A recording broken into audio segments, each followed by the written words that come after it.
Okay, so let's just start with this. What is a death investigator? When people think about death investigation, when they think about murder investigation, they think in terms of the autopsy, a forensic pathologist opening up the body and figuring out what they died from. And that is true. However, what we're really concerned with is the manner of death. Was it a homicide, a suicide, or an accident, or a natural? So, in the case of a gunshot wound, sure, you open up the head. Forensic pathologist says, yep, death, cause of death, gunshot wound. I find the manner of death. I go to the scene where the death occurred and working collaboratively with the police, I do my own investigation into the body. I examine the scene, I examine everything around that body. Using forensics, some common sense and physics, I can tell you one of those things has happened. It's certainly not a natural death, but could be an accident, like cleaning your gun. That's a convenient excuse sometimes, but a suicide or a homicide. I'll guarantee you one thing. If it's a suicide, the gun is left behind. If there's no gun, to me, it's a homicide. So that's our Right. first hint. Right, right. Okay, but how did you get into this? Because it's not a straightforward path. I mean, I think a lot of people train in the medical field to get involved in stuff like this. You had a different path. So tell me how you got into this. Well, I was a physician assistant working in surgery and trauma and things like that. So I had that background. But Mhm. actually, it was a career counseling service. I was bored at my job at the time. What was I? Oh, a director of a hospital. And, I was bored. I wanted something What? exciting. So, Wait, that's so fascinating. Don't skip over that. So what okay. did you do for that job? Well, when I was a physician assistant, I got into surgery in this little hospital in the South Bronx. So it was like a knife and gun club. Very Wow. exciting. It was a great, great job, and I got to do a lot of good. But when a patient doesn't make it, it is devastating to me. I have too much empathy.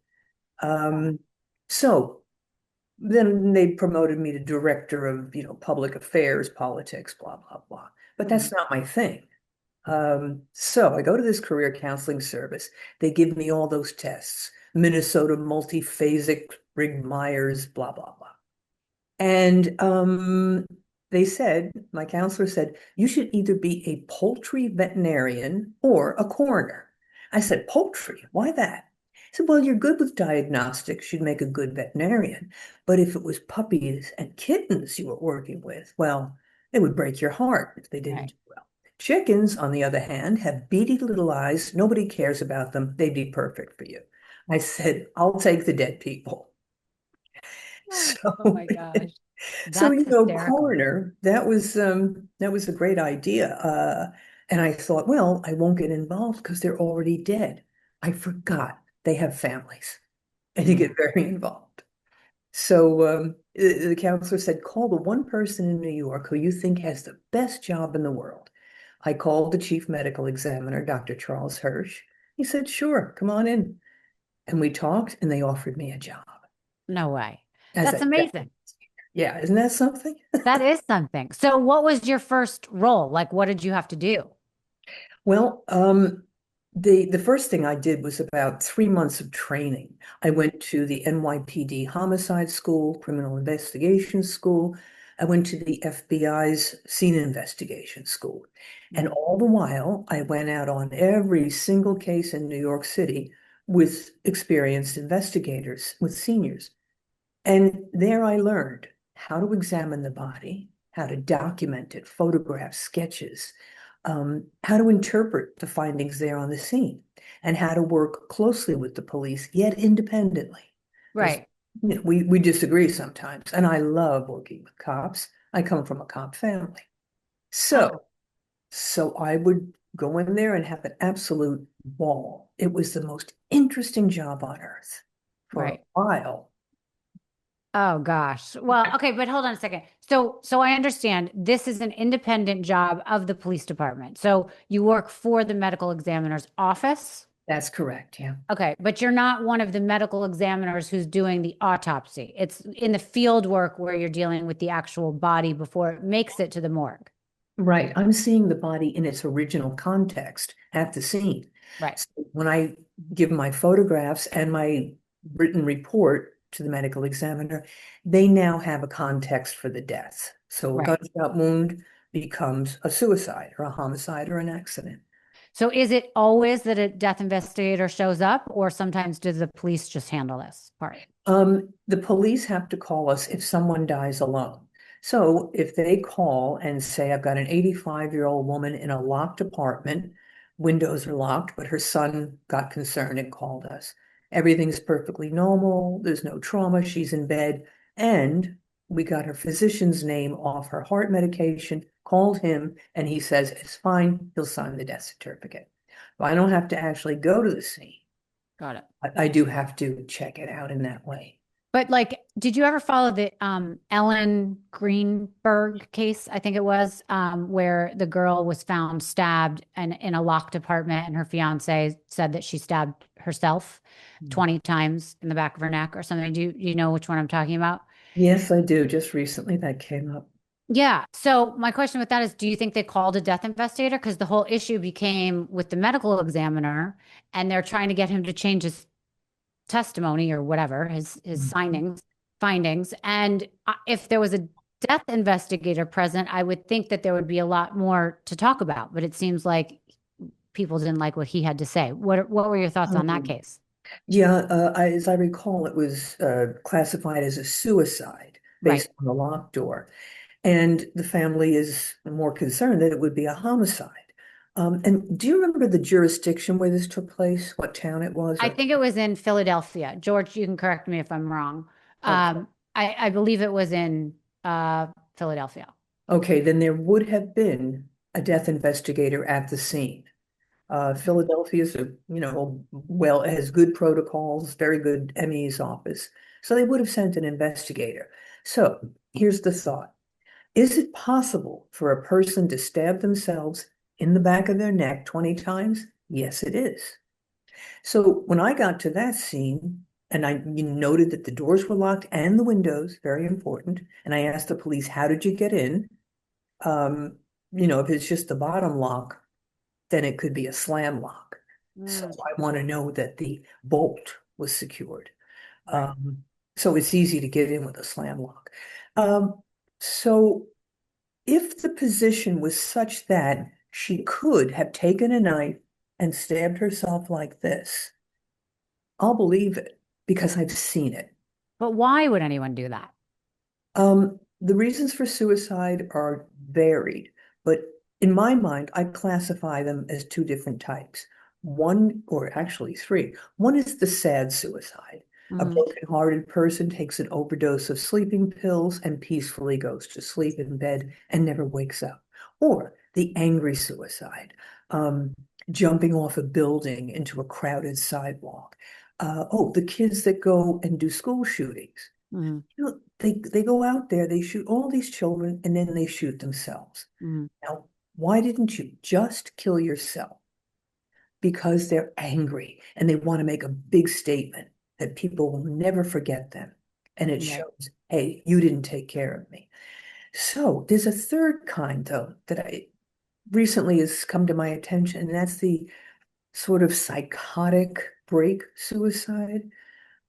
It's entirely possible to be a normal, well-adjusted person out in the world, Mhm. but then go into a psychotic break, for instance, with bipolar disorder.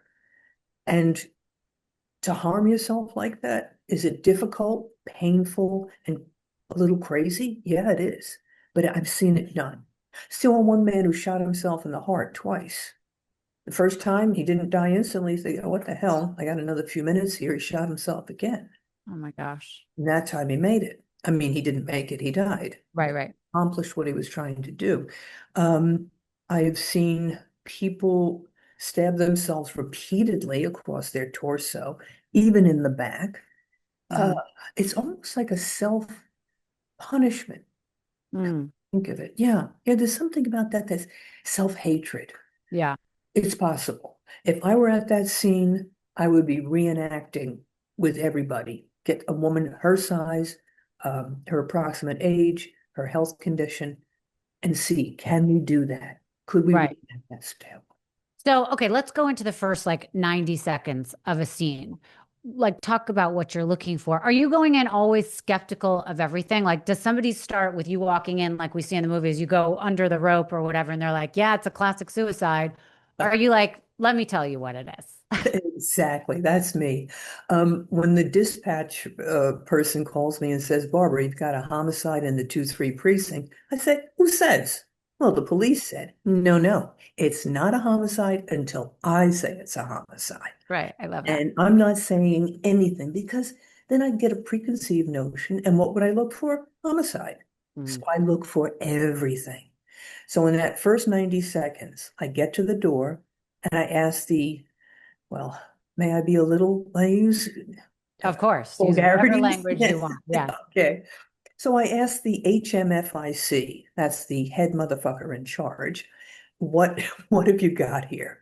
Um, and he'll say, well, obvious gunshot wound, bled out on the floor, no weapon is seen. All right, thank you. That's it though. I don't want to hear any more. Right. So now I step in and I take my hands off my ears and put them on my mouth like that. Listen, don't speak. I Mm. take in the totality of the room, the feeling. If I walk in there and there's scales and glassine envelopes and white powder and spoons everywhere and stacks of cash, Mm. I know I'm in a drug scene.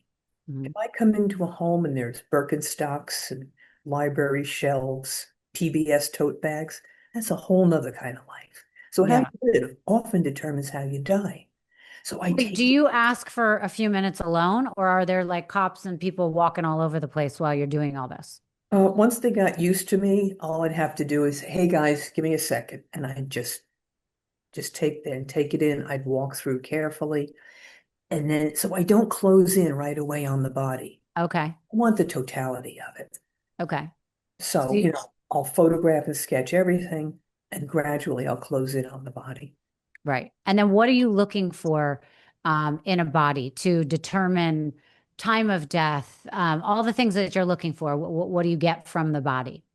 Time of death is very important because that narrows down your suspect fields. Hmm. So, what I'll do is at first I'll look at the rigor mortis, and you go into rigor over time, over about 12 hours. You stay rigidly stiff for another 12 hours, then you come out of it. And it's all related to muscle activity. Hmm. Some people have lots of rigor, some people don't. If you do cocaine and you're a bodybuilder and you have a fever, you're going to go into rigor mortis almost instantly. A Huh. little old lady wasting away from cancer, it's going to take time.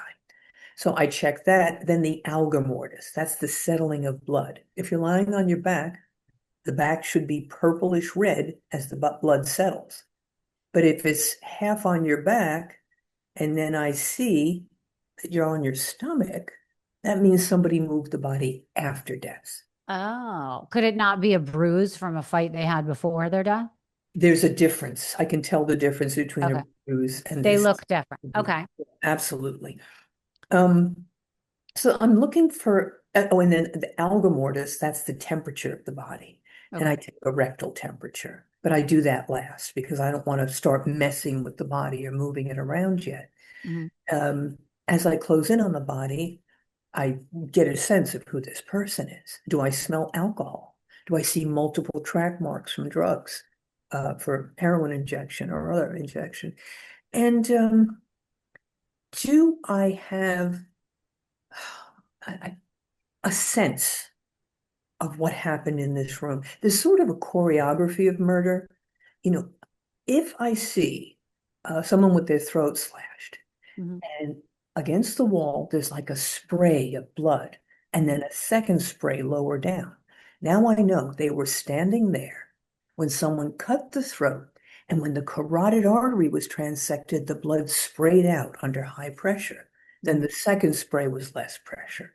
So Hmm. now I know where was the victim standing, where was the perpetrator standing. So that's what I'll start to interpret, a sense of where everybody was. I remember a case where I came in, it was a bar owned by two guys. And Mhm. the living guy said, we were having a fight. We're partners in this business. We were standing facing each other. We each had a gun. Mhm. And suddenly he was going to shoot me, and I shot first. No, you didn't, because when I look at the body, which is face down on the ground, Mhm. I see that on the column of the wall, there's blood spray and blood spatter. So I know he was shot when he was down on the ground. I see. I see.